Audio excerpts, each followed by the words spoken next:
Chapter 1. The Invitation. The July sun fell warmly over St. Mary Mead, dappling the cottage gardens with light.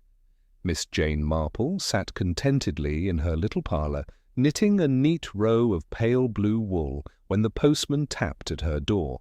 A square, heavy envelope lay among the ordinary letters. It bore the Ashford crest in embossed silver. Miss Marple slit it carefully with a paper knife. Inside was an elegant card. Sir Reginald and Lady Ashford request the pleasure of Miss Jane Marple's company at the annual summer ball, Ashford Manor. Miss Marple allowed herself a small smile. She had been to the manor before, on less formal occasions, but this promised something altogether grander. The Ashfords were known for their extravagance, champagne, orchestras, and the cream of county society. Lady Bantry, her old friend, had no doubt contrived her inclusion. Whispers in the village that very morning, as Miss Marple collected her thread at the haberdasher's, tongues were already wagging. "Of course," said Mrs. Price Ridley, "it will be the finest ball the county has seen in years. But one wonders if Sir Reginald can afford such a display." "They say his heir is in a dreadful temper," put in Miss Hartnell with relish. "That young man never approved of these extravagances. And then there's the niece, dreadfully pretty, but not a penny to her name." Miss Marple nodded politely, her needles clicking in her mind as much as her fingers. She was used to gossip. Sometimes it was embroidery, but often it carried a thread of truth. The manor in summer on the evening of the ball, a line of motor cars glided up the drive to Ashford Manor. The great house, with its tall windows lit like lanterns, seemed to hover between fairy-tale splendour and something more solemn. Footmen in livery hurried about, music floated from within, and ladies in silks rustled like flowers in the wind. Lady Bantry greeted Miss Marple with delight. "My dear Jane, you shall sit with me, and we will watch it all together. The young people think it is their evening, but I declare I find the older eyes see far more." Miss Marple chuckled softly. "It is remarkable, Dolly, what may be seen from a quiet corner." A first glimpse of trouble. Inside the great ballroom, the chandeliers glittered, the orchestra tuned, and couples glided across the polished floor. Sir Reginald himself, florid and broad-shouldered, looked every inch the country magnate, bowing to his guests with grand benevolence. Yet, Miss Marple thought, there was a certain stiffness about his smile, and a shadow in Lady Ashford's glance as she hovered at his side. From her seat near a marble column, Miss Marple noticed small dramas already playing. A young man, in evening dress, watching the pretty niece too intently, a neglected wife adjusting her pearls with a sharp twist, the heir, pale and scowling, taking wine a trifle too quickly. The orchestra struck up the opening waltz. Silk skirts swirled, laughter rang, and the ball swept into motion. Yet beneath the glamour, Miss Marple felt that peculiar tingle she knew so well. The sense that where pride and vanity gather, trouble is seldom far away. And in her quiet heart, she thought, "This will be a night to remember." Chapter 2. Gossip. Before the dance, the ballroom of Ashford Manor glowed with light and laughter. Yet in the quieter alcoves and supper-room, tongues wagged just as merrily as the violins played. Wherever human nature gathered, Miss Marple reflected, gossip was never far behind. She sat comfortably beside Lady Bantry, who, with her usual zest, delighted in repeating whatever titbits drifted to her ears. "My dear Jane," Lady Bantry whispered, fanning herself vigorously, "they say Sir Reginald has lost a fortune on some dreadful mining scheme. South America, I think. Of course he pretends otherwise, but debts, you know, have a way of showing themselves in the eyes, if not in the pocket. Miss Marple murmured, "Ah, yes, money, or the lack of it, is so often the root of trouble. The guests and their secrets." From her vantage point, Miss Marple observed the Ashford circle of guests. Henry Ashford, the heir, tall and sullen, danced once with a neighbour's daughter before retreating to the card-room with a thunderous brow. Clara Denham, the pretty niece, whirled about the floor on the arm of Captain Markfield, a dashing officer whose reputation with women was less than spotless. Mrs. Carmody, stout and bejewelled, whispered animatedly to anyone who would listen, her eyes darting between the dancers and the wine-glasses with undisguised curiosity. "Mark my words," Lady Bantry continued, "that Captain is here for the heiress, or what little fortune she has, and Henry would dearly like to see him gone." An uneasy note, as the orchestra slid into a lilting Strauss, Miss Marple noticed. Lady Ashford slipped quietly from the ballroom, her face pale beneath her jewels. Sir Reginald remained, his booming laugh carrying across the hall, though the flush in his cheeks seemed deeper than usual. A glass of champagne was pressed upon him by a servant, but Miss Marple noted with her sharp eyes that another hand, slender, gloved and trembling ever so slightly, hovered a moment over the tray before withdrawing. The details might have been nothing, yet Miss Marple's mind filed it carefully away. Whispers over, supper later.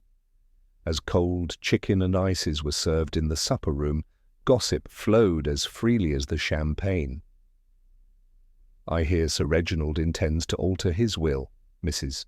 Carmody declared, her eyes gleaming. "They say he means to cut off Henry entirely."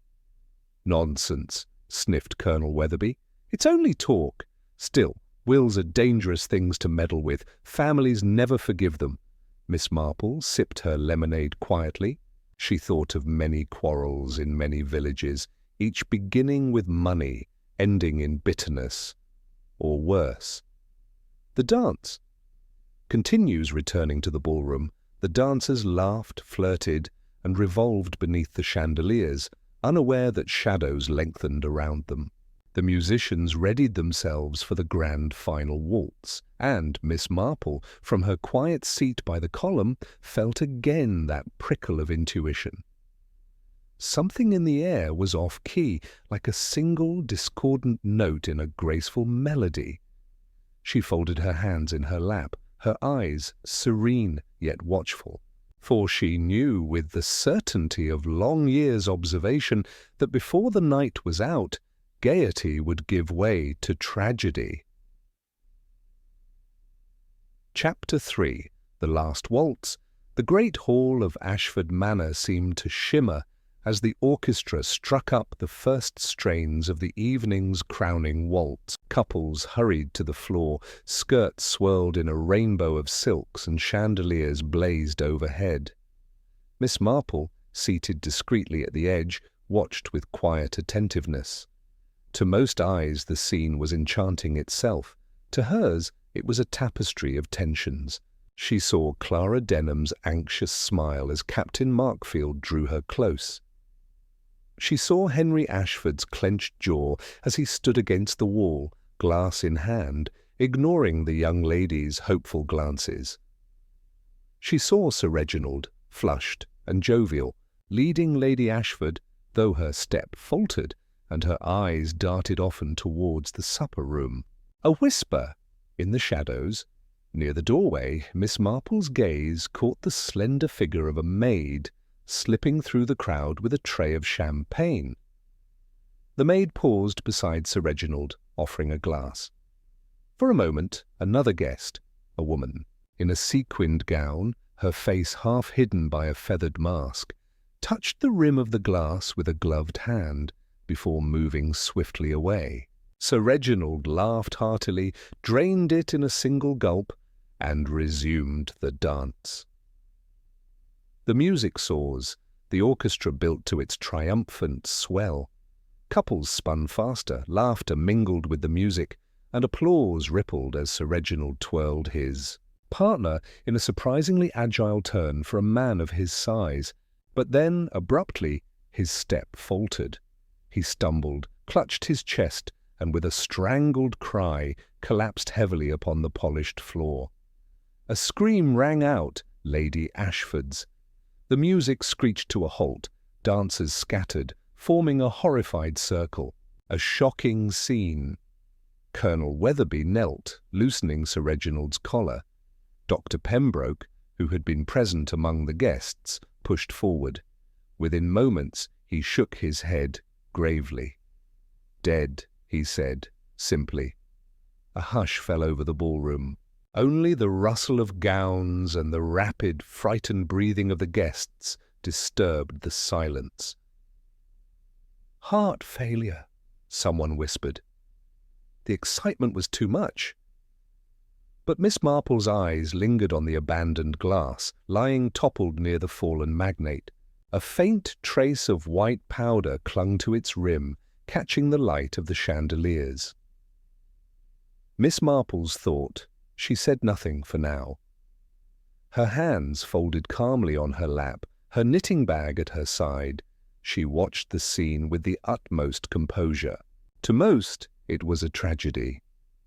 To Miss Marple, it was a pattern, one she had seen before in other guises, always ending in suspicion, bitterness, and discovery. And quietly, almost to herself, she murmured, "Ah, yes, the last dance indeed." Chapter 4. Whispers after midnight. The ball, so radiant an hour earlier, had dissolved into confusion. Guests clustered in the supper-room, whispering in shocked tones, while servants scurried about with pale faces. Outside, the night wind moaned in the beeches as though echoing the house's disquiet. Inspector Graves, summoned from his nearby quarters, arrived briskly. A man of square jaw and uncompromising manner, he listened with scant patience to Lady Ashford's faltering account of her husband's sudden collapse. "Dr. Pembroke says the death was instantaneous," he declared, his voice carrying in the hushed hall.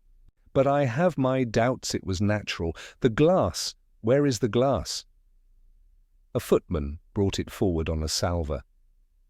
Graves bent close, frowning at the faint residue that Miss Marple too had already noticed. Suspicions take shape.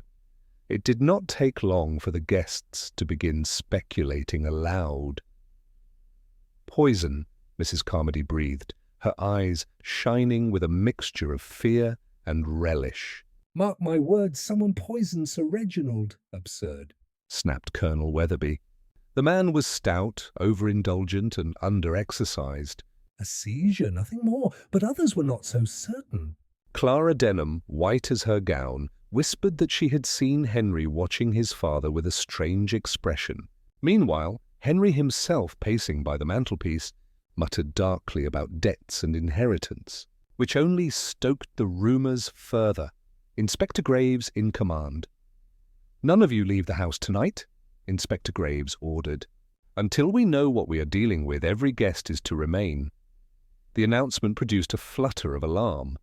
Several ladies sank into chairs, while Captain Markfield lit a cigarette with ostentatious calm. Miss Marple, seated quietly in her corner, observed without comment. She noticed how Lady Ashford wrung her lace handkerchief until it nearly tore, how the captain's eyes flicked not toward the body, but toward Clara Denham, and how Mrs. Carmody seemed almost eager for developments. A private observation.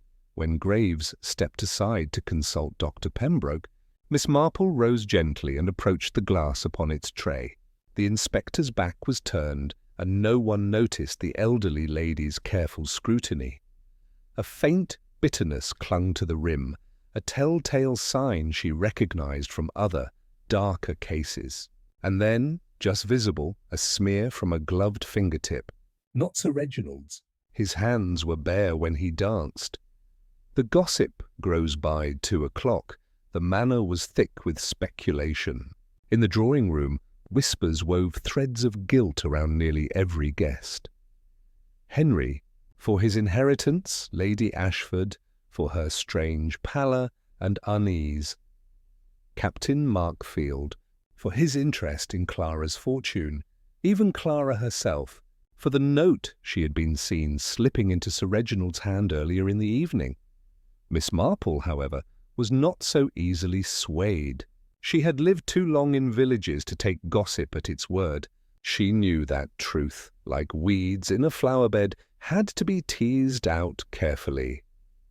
Miss Marple reflects as the night stretched on. She sat by the dying fire, her knitting untouched in her lap, and considered. A poisoned glass, a trembling hand, and a death in the midst of gaiety. Human nature, she murmured softly, will show itself even at a ball. Chapter 5. The Wrong Partner. By morning, the splendour of Ashford Manor seemed dimmed, its corridors hushed, its guests subdued. Rain lashed the windows as Inspector Graves gathered the principal figures in the library. "Evidence points in a clear direction," he announced, his hand resting firmly on the back of a leather chair. "We found traces of the same powder on the glove of Lady Ashford's maid, Emily Carter. She admits to serving Sir Reginald his last glass of champagne. The conclusion is inescapable." A collective murmur swept the room. Clara Denham gasped, while Lady Ashford herself grew pale, insisting, "Emily has served us faithfully for years. She would never. But Graves was unmoved. Faithful or not, she had the opportunity. She'll be taken in for questioning. Emily's distress, the maid was brought in, trembling, eyes wide with terror. "I only carried the tray, sir," she stammered. "The glass was already there when I lifted it." "I swear I didn't touch it." Graves cut her short with a brusque gesture. "You handled it, that's enough. Poison doesn't get into a man's drink by accident." Miss Marple, seated unobtrusively by the fireplace, observed Emily keenly. The girl's fear seemed genuine, more of authority than of guilt. Her hands twisted in the folds of her apron, but her eyes did not dart guiltily, as so many guilty eyes had done in Miss Marple's long experience. A quiet objection when the inspector dismissed Emily to the constable's care. Miss Marple cleared her throat gently. "If I might make a small remark, Inspector?" Graves sighed, though not unkindly. "Yes, Miss Marple? It is only that I noticed, last night, Sir Reginald's glass was touched, ever so briefly, by another guest's glove before he drank from it." "A lady's glove, I believe." "That would suggest, perhaps, that the maid is not the only one who handled it." The room stirred uneasily. Several women glanced at one another, hands instinctively tightening upon handbags or handkerchiefs. Graves frowned. "You are certain of this?" "As certain as I am that roses have thorns," Miss Marple said serenely. "And thorns, Inspector, are rarely where one expects them." Gossip rekindled. The announcement rekindled speculation among the guests. Some whispered it must have been Clara, whose pale hands had clutched her gloves all night. Others muttered of Mrs. Carmody, whose prying eyes missed little and whose eagerness for scandal was notorious. A few even hinted at Lady Ashford herself, though none dared say so aloud in her presence. The inspector made notes, but his jaw remained stubborn. Miss Marple's reflection later. In the quiet of her chamber, Miss Marple sat with her knitting needles motionless. Emily's arrest was too convenient, too pat. Real crimes, in her long observation, were rarely so obliging. "No," she murmured, gazing out at the storm-tossed garden. "This is not the end. It is only the first false step in the dance." Chapter 6. Secrets in the Shadows. The rain of the morning gave way to a cold, grey drizzle that seemed to soak into the very stones of Ashford Manor. Guests, still detained by Inspector Graves's orders, moved restlessly through the echoing rooms. Their silks and satins, so splendid the night before, now hung limp and weary. Miss Marple, in her usual unassuming way, made her rounds of the drawing-room and the breakfast parlour, listening more than she spoke.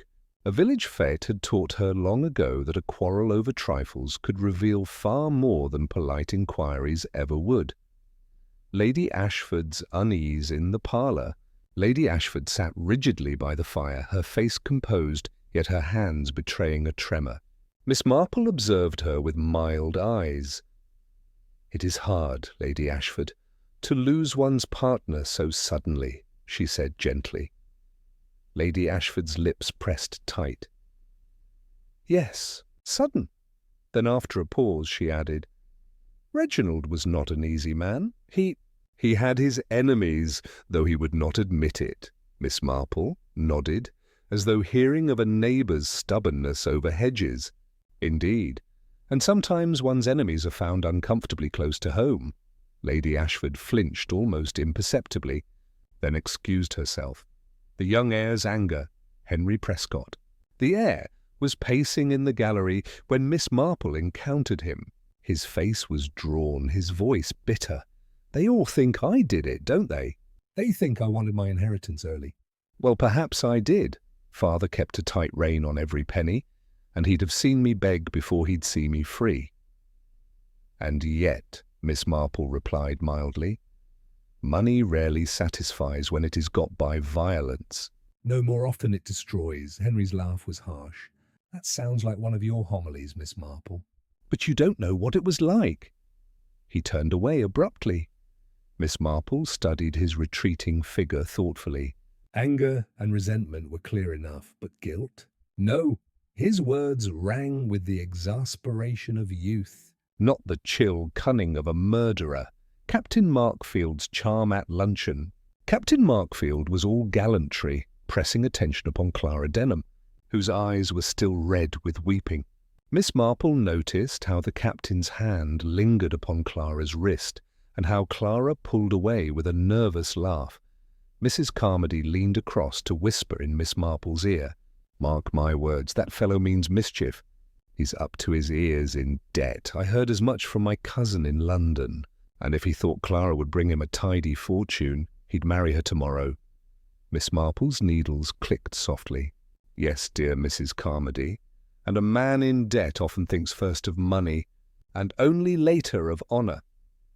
A hidden letter in the late afternoon. As Miss Marple passed through the music room, she noticed a crumpled paper tucked into the corner of the piano stool. Retrieving it with quiet fingers, she read a few hurried lines. "Meet me by the fountain at midnight," he suspects. "Burn this at once." No signature, but the hand was unmistakably feminine, large loops and a flourish at the end. Miss Marple folded it carefully and slipped it into her reticule. Evening thoughts. That night, as thunder muttered once more across the sky, Miss Marple sat with her knitting idle in her lap. Enemies close to home, a bitter son, a charming but desperate captain, and a letter pointing to midnight assignments. "The dance," she murmured, "is not yet done, and some partners would rather trample than twirl." Chapter 7. The second fall. Morning brought with it a strained hush at Ashford Manor. The rain had cleared, leaving the ground sodden and heavy with the scent of roses beaten down by the storm. But inside tension was mounting. The guests moved like uneasy phantoms through corridors that yesterday had resounded with music. Miss Marple sat quietly in the breakfast room, sipping her tea. She had seen many households after a death. They always wore the same garments of fear and suspicion. A shocking cry. Just as the clock struck 10, a cry rang out from the grand staircase. Clara Denham, pale as her muslin gown, had stumbled against the carved banister and collapsed. Her hand clutched at her throat. A cup of coffee slipped from her grasp and shattered upon the tiles. Servants rushed forward, and Captain Markfield was first at her side, exclaiming in alarm. Dr. Pembroke was summoned at once. After examining her, he declared gravely, "Not a fainting fit. There is poison here, a dose too small to kill, but strong enough to weaken her severely." The household gasped. Inspector Graves's fury. Graves was beside himself with impatience. By heaven, this proves it. The murderer still moves among us. If Lady Ashford's maid is guilty, she must have an accomplice, and one who means to silence Miss Denham. Why? No one answered, but Clara whispered weakly, I never touched the coffee tray, it was handed to me. Then she fell into silence. Miss Marple's quiet eye. Miss Marple, from her corner chair, knitted calmly, her gaze taking in the scene. The coffee tray had been left unattended for scarcely a moment, and several hands had hovered near it. She recalled Lady Ashford excusing herself just before the service, and Mrs. Carmody leaning over to whisper with relish to her neighbor. More importantly, she noted a faint dusting of pale powder upon the edge of the saucer, not from sugar, but from something more dangerous. And only one person had placed a spoon into that particular cup before Clara received it. Drawing the threads. Later, in the stillness of her chamber, Miss Marple reflected. Sir Reginald had died by poison in his champagne. Clara had nearly followed in her morning coffee. The dance had not ended with his death. It had only changed partners. It is desperation now, she murmured, setting down her needles. Someone fears discovery, and they will try again, of that I am sure. A shadow in the hall. That night, as Miss Marple descended quietly for her customary glass of warm milk, she saw a shadow cross the hall. It moved swiftly, furtively, towards the library where the inspector kept the evidence locked away. She recognized the gate at once, though she made no sound. Ah, she whispered, the murderer begins to overstep the rhythm. Chapter 8. The trap is set. The next day dawned bright, though the air within Ashford Manor remained heavy with suspicion. Guests moved with strained politeness, conversations faltered, and every look carried unspoken questions. Miss Marple, outwardly serene, sat in the conservatory with her knitting. Her eyes, however, rested often on the household as it ebbed and flowed around her. Clara Denham, weak but recovering, stayed mostly in her room. Captain Markfield strutted too readily, as though determined to appear blameless. Lady Ashford moved like a woman caught between grief and dread. Inspector Graves's doubt.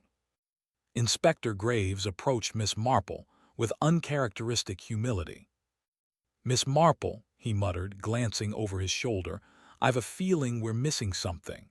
The murderer should have stopped after Sir Reginald's death. Why strike at the girl? Miss Marple gave him a gentle smile. Because Clara saw something, or knows something, that the culprit cannot risk coming to light. You must remember, Inspector, people rarely kill twice unless driven by fear, and fear, once roused, is clumsy. Graves frowned. So you think they'll try again? I think, Miss Marple replied softly, they cannot help themselves. A plan with tea. That afternoon, Miss Marple made a quiet suggestion. A tea should be held in the drawing room, small, informal, but with all the household present. Clara, she declared, was strong enough to join them, and it would do her good to be among company. Graves, though doubtful, agreed. But the tea was no ordinary gathering. Every cup, every saucer, every spoon would be closely watched. Miss Marple herself volunteered to pour, her hands steady despite her years. The guests gather. At 4 o'clock they assembled. Lady Ashford pale but stately, Henry Prescott restless, Captain Markfield too smooth, Clara wan but brave, Mrs. Carmody brimming with curiosity, and several others besides. The servants brought in the tray, gleaming with polished silver, the cups already set with sugar lumps. Miss Marple poured, her voice gentle. 1 for you, Lady Ashford, 2 sugars for Captain Markfield, none for Mrs. Carmody, I believe. She moved unhurriedly, yet her sharp eyes caught every flicker of movement. The telltale spoon. As she passed the tray along, a hand darted, light, almost careless, towards Clara's cup. It was the subtlest of gestures, the merest touch of spoon to liquid. But Miss Marple saw it, as did Inspector Graves. Ah, said Miss Marple with quiet finality, I thought as much. The culprit froze, color draining from their face. Miss Marple speaks. Setting down the teapot, Miss Marple looked kindly but firmly at the assembled company. You see, it is always the small things. A spoon placed where it need not be. A powder dusted upon porcelain. Sir Reginald's glass, Clara's coffee, both bore the same faint trace. And now again the same hand has reached for the same deceit. Gasps rippled around the room. The accused stammered a denial, but Miss Marple shook her head gently. It is of no use. The dance ended, and you have chosen the wrong partner in me. Chapter 9. The Murderer Unmasked. The drawing-room had never seemed so silent. Afternoon sunlight slanted through the tall windows, gilding the silver teapot and glinting upon the rim of Clara Denham's cup. All eyes fixed upon the one figure Miss Marple's words had quietly but unmistakably pointed to. Lady Ashford's hand trembled against her skirts. "Surely you do not mean—" But Miss Marple's serene gaze rested not on Lady Ashford, nor on Clara, nor even on Captain Markfield. It was Henry Ashford, son of the late Sir Reginald, who sat rigid, his jaw set, his eyes darting like a trapped animal. The gentle accusation. "You see, my dear," Miss Marple said softly, as though speaking to a child, "the smallest gestures give us away. It was your hand I observed, Henry, just now at the tea-tray. The same hand that lifted your father's champagne flute with affected gallantry, after first brushing the rim with a powdered glove." Henry sprang to his feet. "That is absurd. You've no proof, only the idle chatter of an old woman." Miss Marple merely inclined her head. "And yet it was you, was it not, who placed Clara's coffee cup before her this morning, so eager to seem helpful, though the servants were at hand?" The motive revealed. Inspector Graves stepped forward, his voice stern. "But why, Ashford? Your father's death, and then this attempt upon Miss Denham." Henry's face contorted. "Because he would have ruined us all. My father was on the verge of bankruptcy, selling the estate, leaving nothing but disgrace. And Clara knew. She found the letters. She threatened to tell me." His voice cracked. "I could not allow it. I would not live as a pauper mocked by every neighbor." Lady Ashford gave a low moan, covering her face with her hands. Miss Marple explains. "The powders," Miss Marple continued, calm amid the storm, "were concealed in your glove. It is always the gloves, you see, so convenient for hiding a trace of dust. You chose champagne for Sir Reginald, coffee for Clara, believing variety would conceal the unity of the crime. But you forgot one thing." She lifted a delicate finger. "Patterns always repeat, Mr. Ashford. And those who knit, as I do, are quick to see them." The collapse. Henry swayed, his bravado gone. "I only wanted to save us," he muttered, and then, as though the weight of his deeds crushed him, he sank into the nearest chair, head bowed. Inspector Graves barked orders. Constables closed in. The room exhaled in a chorus of whispers and stifled sobs. Miss Marple's reflection. Amid the commotion, Miss Marple resumed her knitting, her needles clicking softly. "So often," she murmured, "it is pride that proves fatal. Pride in appearances, pride in fortunes, pride in keeping up one's place in society. A foolish thing, yet men will kill for it." Clara, pale but steady, whispered, "You saved my life." Miss Marple smiled gently. "My dear, it was not I but the truth that saved you. I merely listened closely for its quiet step upon the dance floor." Chapter 10. The dance concludes. The following morning, the grandeur of Ashford Manor seemed strangely diminished. Servants moved quietly about, gathering the remnants of the ball, scattered confetti, forgotten gloves, wilted roses, yet the house carried the hush of disgrace. Sir Reginald's body was prepared for burial. Henry Ashford, under guard, awaited the magistrate. Lady Ashford kept to her chambers, pale and unseeing, her carefully arranged world shattered. Clara Denham, though shaken, walked with renewed composure through the halls, no longer a victim but a survivor of the shadows cast by ambition and pride. Village murmurs. In Highford, gossip fluttered like startled birds. Some said Henry had been driven mad by debts. Others whispered that Lady Ashford herself had urged him on, though Miss Marple knew better. The villagers at the Blue Boar spoke in lowered voices, as if the manor's downfall might somehow reach their own hearths. Mrs. Carmody declared it a most dreadful business, but not unexpected in families who think too highly of themselves, while the vicar's wife sighed that it was a warning against vanity, if ever there was one. Inspector Graves's gratitude. Before leaving, Inspector Graves found Miss Marple in the morning room, her knitting neatly folded in her lap. "You saw what I never would have, Miss Marple," he admitted gruffly. "A powder on a glove, a misplaced spoon, details so small, yet they unraveled the whole. You have my thanks." Miss Marple smiled gently. "It is kind of you, Inspector, though I fear I did nothing remarkable. People reveal themselves in the tiniest gestures. I have only had a long life's practice in noticing." A gentle reflection.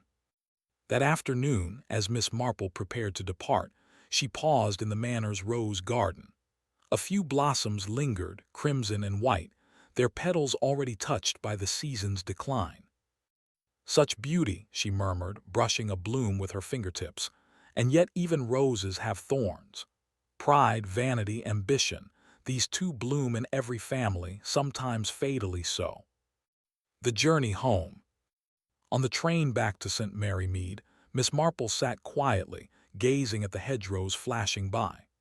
To other passengers she seemed merely a sweet, elderly lady, lost in her knitting and her thoughts. But within she reflected with calm certainty.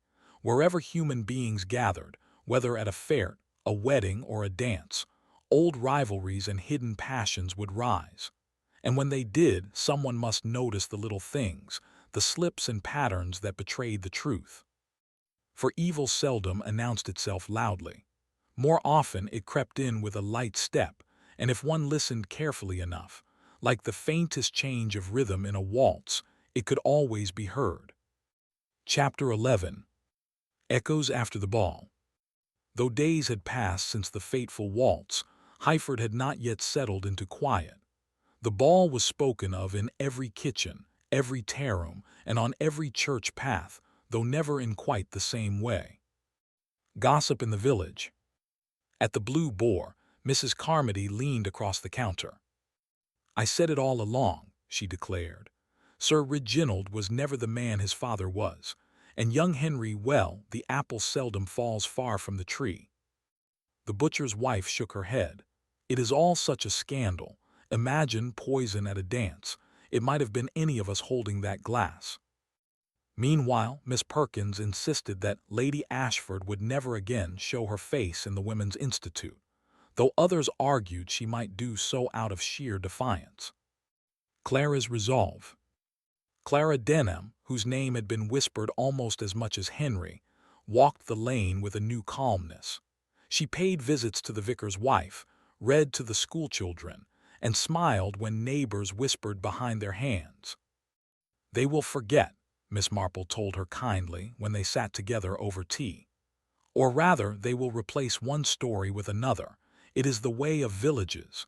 You must simply go on, play your part with dignity, and soon you will find the tale has shifted." Clara squeezed her hand. "It is your faith in me that I shall never forget, Miss Marple. Without you—" she broke off, her voice thick. Miss Marple patted her fingers gently. There, my dear. It is not gratitude you owe me, but truth, and truth, once brought to light, takes care of itself." Miss Marple reflects.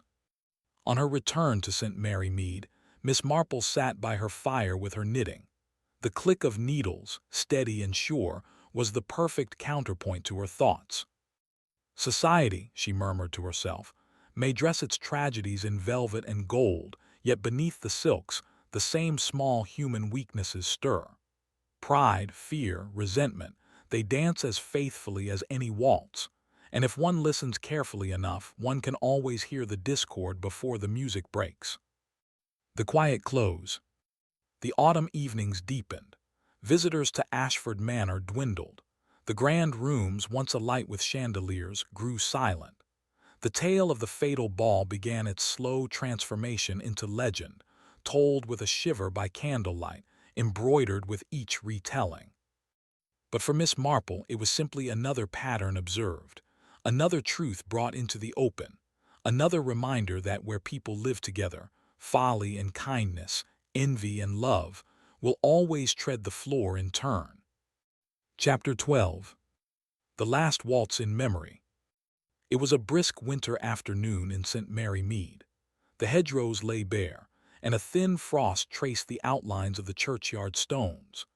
Inside her neat parlor, Miss Marple sat by the fire, her knitting on her lap and a small vase of winter roses at her side. A visit from Mrs. Bantry. Mrs. Bantry called, cheeks flushed from the cold. "My dear Jane, one cannot open the Times without seeing some mention of the Ashfords. The estate to be broken up, the scandal retold in lurid detail. Such people do leave a trail behind them." Miss Marple smiled faintly. "Yes, indeed, but people prefer their tragedies grand. It makes them forget the small cruelties and vanities that occur every day." Mrs. Bantry leaned closer, lowering her voice. "Do you think, Jane, that such things, poisonings and plots, could happen here in St. Mary Mead?" Miss Marple's needles clicked softly. "My dear Dolly, they already have. Not perhaps with velvet gowns and chandeliers, but in cottages and garden sheds. Human nature is very much the same, whether it dresses for a manor ball or for Sunday service." A quiet reflection. When Mrs. Bantry had gone, Miss Marple turned to the roses on her table, delicate blooms coaxed from her garden despite the season. Their beauty was fragile, and yet the thorns were sharp. She thought of Sir Reginald, of Henry, of Clara walking with quiet dignity. The music had ended, but the echoes of that last dance would live on in memory, softened into legend, sharpened only for those who had seen its truth. Closing the book. As the church bells rang for evensong, Miss Marple folded her knitting away.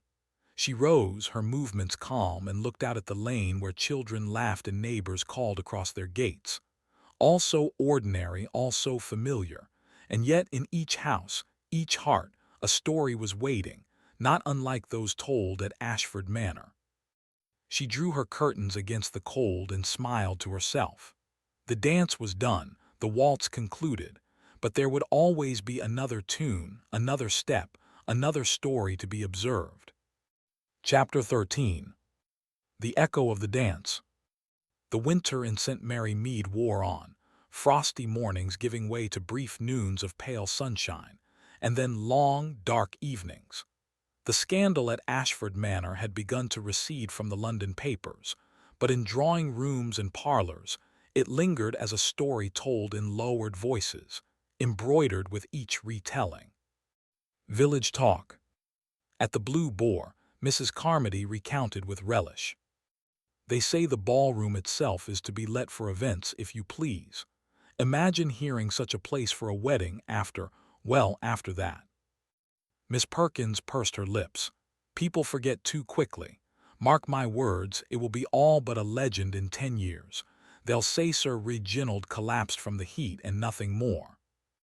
And indeed, stories shift and soften with time, Miss Marple knew. A tragedy becomes a tale becomes a warning, and the warning becomes nothing but a whisper. Clara's letter.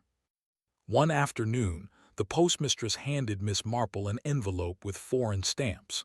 Inside, Clara Denham's neat hand wrote from Paris. "Dearest Miss Marple, your faith gave me courage. I play again without fear. The shadow of that night fades with every note.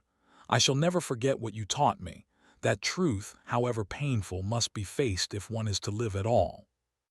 Miss Marple's eyes softened as she folded the letter. Clara's music had outlived the scandal, as music often does. The last echo. That evening, as she sat with her knitting, Miss Marple allowed her thoughts to wander. She heard in memory the faint strains of the waltz at Ashford Manor, the shimmer of silk gowns, the glitter of chandeliers, and beneath it, the subtle dissonance of human pride and envy that had brought the night to ruin. And yet, she reflected, life had a way of resuming its tune. Flowers still bloomed, young couples still danced, gossip still fluttered. The ball had ended, but the music of human nature continued, sometimes discordant, sometimes sweet, always repeating. Chapter 14. Winter Roses. The snow lay soft upon the roofs of St. Mary Mead, muting the usual sounds of the village. Miss Marple, wrapped in a shawl, moved about her small garden, pruning the hard stems of her rose bushes. Even in winter, a few stubborn blossoms remained, pale, fragile things, with petals thin as paper and thorns as sharp as ever. A caller at the gate. Mrs. Bantry, in a fur-trimmed coat, stopped by. "My dear Jane, you'll take a chill out here. And for what? Those poor roses have given up the ghost until spring." Miss Marple smiled, a faint glimmer in her eyes. "Not quite, Dolly. Look here, see how this one holds on even in the frost. Appearances can deceive. Strength often hides beneath frailty." Mrs. Bantry sniffed, amused. "You speak of roses, Jane, but you mean people." Miss Marple gave the smallest nod. A final reflection. When Mrs. Bantry had gone, Miss Marple lingered by the garden gate. Her mind returned, as it so often did, to Ashford Manor, the brilliance of chandeliers, the swell of the last waltz, and the sudden silence as death intruded. Pride, greed, jealousy, all the oldest motives, had played their part just as surely as any orchestra. And yet the village life continued. Children trudged home from school with red cheeks, the vicar's bell tolled for evening service, and somewhere down the lane someone laughed. Human folly, she thought, was as perennial as the rose, but so too was resilience and even kindness. Curtain. As dusk deepened, Miss Marple gathered the last of the winter roses and carried them inside. She set them in a small vase upon her parlor table, their pale petals luminous in the lamplight. Settling into her chair, she took up her knitting once more. Her needles clicked softly like the faint beat of a metronome. Outside, the world rested under snow. Inside, Miss Marple sat watchful, quiet, ready, always ready for the next pattern of human hearts to reveal itself. Chapter 15. The village forgets. The weeks after Christmas slipped into the slow rhythm of January. At the Blue Boar, gossip had shifted from the tragedy at Ashford Manor to Mrs. Pritchard's new lodger and the vicar's unfortunate sermon on temperance. The ball, its glitter and its horror, was becoming, as Miss Marple expected, something half-remembered, half-distorted. "Sir Reginald," Mrs. Carmody said one afternoon, teacup in hand. "Oh, he danced too vigorously for his age, that's all. Nothing to do with poison, I dare say." Miss Perkins, more precise, sniffed. "Well, the inquest said otherwise, but people prefer a tidier story." Quiet visit. One cold morning, Clara Denham came to St. Mary Mead. She looked older but stronger, her eyes less shadowed. "I wish to thank you," she told Miss Marple, "for seeing the truth clearly when none of us could bear it." Miss Marple shook her head gently. "My dear, I only noticed what others overlooked. The rest was simply human nature repeating itself as it always does." Clara smiled faintly. "I hope never again to attend a ball." Reflection by the fire. That evening Miss Marple sat by her fire, knitting in the familiar rhythm of clack and pause. She thought of Ashford Manor, the sweeping staircase, the chandeliers, the strains of Strauss, and the sharp intrusion of pride and folly. Already the village was smoothing the tragedy into something fit for telling at supper tables. Soon it would be no more than a legend. The night the dance stopped. But Miss Marple knew that beneath every softened tale lay sharp thorns, just as beneath the rose's beauty. Closing note. Outside, frost glittered on the hedges. Inside, Miss Marple's fire crackled steadily. She folded her knitting in her lap and listened to the silence. There would be other stories, other dances, other human frailties to observe. But for now the village was quiet, and Miss Marple, ever watchful, rested her eyes with a serene smile. Chapter 16. The Frosted Garden. It was late February, and the snowdrops had begun to pierce through the thawing earth in Miss Marple's modest garden. Their white bells trembled in the cold air, delicate yet determined. Miss Marple, wrapped in her shawl, leaned on her stick and studied them with satisfaction. "So small, and yet they return year after year," she murmured, "much like the little truths people try so hard to bury." A caller with news. Mrs. Bantry arrived, her cheeks flushed from the brisk walk. "Jane, have you heard of it? They say Ashford Manor will be let to a London family. A new chapter for the place, I suppose." Miss Marple smiled faintly. "Yes, Dolly, houses like people must go on, but walls remember in their own fashion. If only they could speak, what tales they might tell." Mrs. Bantry shivered despite her furs. "Well, I'd not care to hear them." Reflection. When Mrs. Bantry had gone, Miss Marple returned indoors. She set the snowdrops in a small vase upon her parlor table, their pale blossoms a reminder that beauty often springs from coldest ground. She settled by the fire, her knitting in her lap, her thoughts wandering back once more to the manor ball, the glitter, the music, the sudden silence. Pride, ambition, fear. They had danced as surely as any partner in the waltz, and in the end it was not chandeliers or violins that lingered but truth, quietly uncovered. Curtain. Outside, frost still held the village, but the snowdrops promised spring. Miss Marple's needles began their gentle clicking, steady and sure. She smiled to herself, watchful as ever. For she knew that just as winter gives way to spring, so too do human hearts forever repeat their old patterns. Vanity, folly, jealousy, waiting for an observant eye to see. Chapter 17. The Last Thorn. March came early that year, bringing with it soft rain that turned the lanes of St. Mary Mead slick and shining. In the gardens, the first roses dared to send up tender shoots, their thorns sharp even before their blossoms had formed. Miss Marple, pausing at her gate, noted them with a smile. Always the thorns before the flowers, she thought. So it is with people, defenses appear first and beauty later. A chance encounter. At the post office, Mrs. Carmody was already recounting the Ashford scandal, as if it were village folklore rather than tragedy. "They do say," she confided to Miss Perkins, "that Sir Reginald fell dead from sheer excess of champagne. I never believed in poison myself." Miss Marple, buying her stamps, raised an eyebrow but said nothing.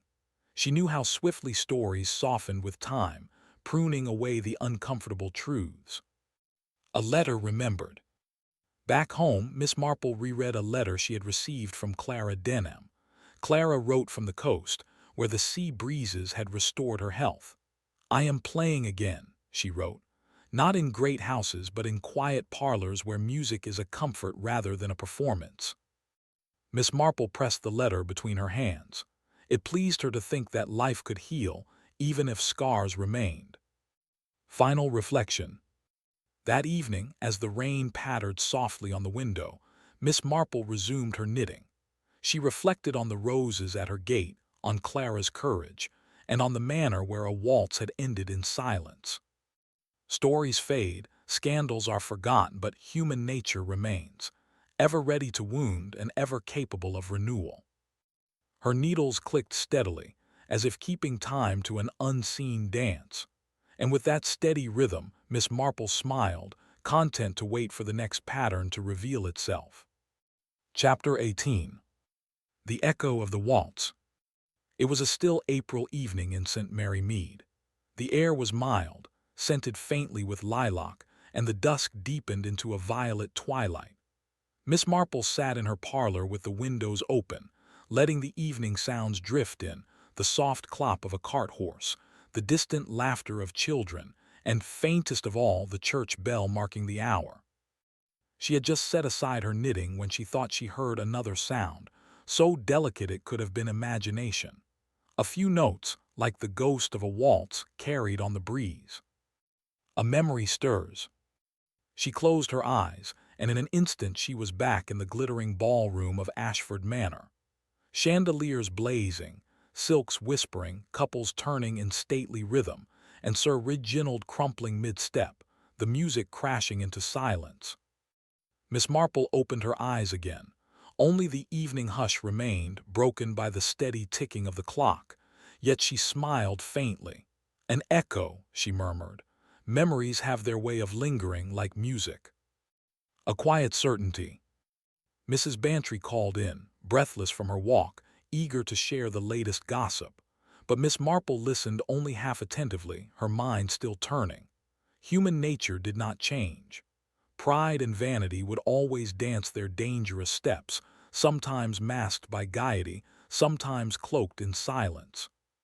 And always beneath the bright blossoms there would be thorns. Curtain. As darkness fell, Miss Marple rose to draw the curtains. Outside, the night was still and deep, but in her mind she thought she heard again that faint trace of a waltz. She smiled to herself, gently and knowingly. The music had ended at Ashford Manor, but the dance of human folly would continue elsewhere at another time. And Jane Marple would be watching. Chapter 19. The Forgotten Dance. By midsummer, Ashford Manor stood shuttered. The lawns were clipped, the roses still bloomed in neat rows, but the windows stared blankly, as though the house itself wished to forget. Villagers passing along the lane no longer spoke of Sir Reginald's death with shudders, but with the careless embellishment of gossip. Some said he had fallen from a weak heart. Others insisted the ballroom floor had given way beneath him. Miss Marple, hearing such tales at the post office, allowed herself a faint smile. She knew how stories ripen and sour like fruit, until truth is lost in the telling. Clara's letter.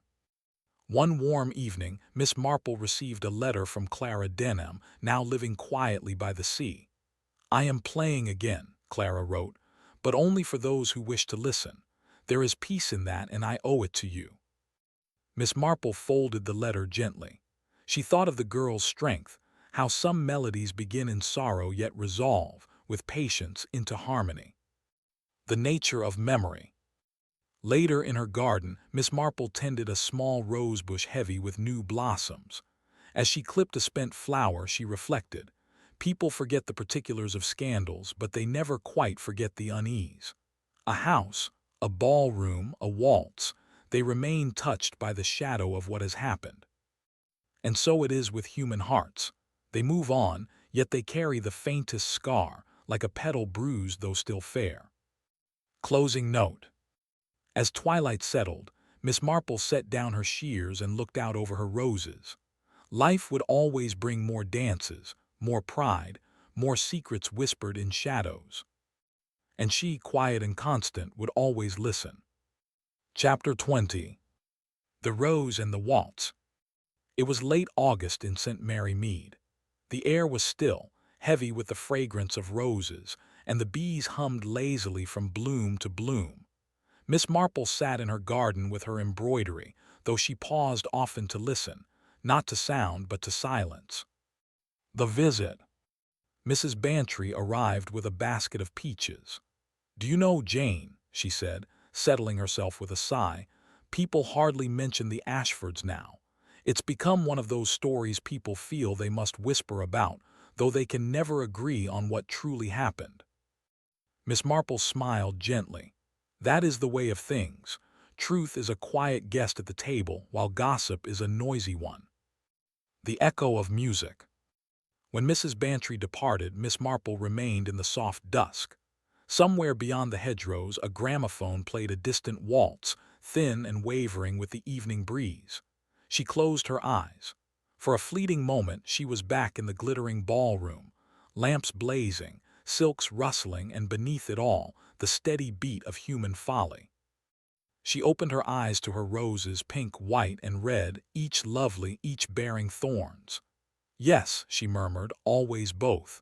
Beauty and danger, kindness and cruelty, one never without the other." Final reflection. The waltz faded into silence, leaving only the chirp of crickets. Miss Marple folded her embroidery, set it aside, and rose carefully to her feet. She took up her watering can and tended her roses one last time before night fell. In her mind the music lingered, not of Ashford Manor's ball, nor of tragedy, but of life itself, repeating, changing, never ending.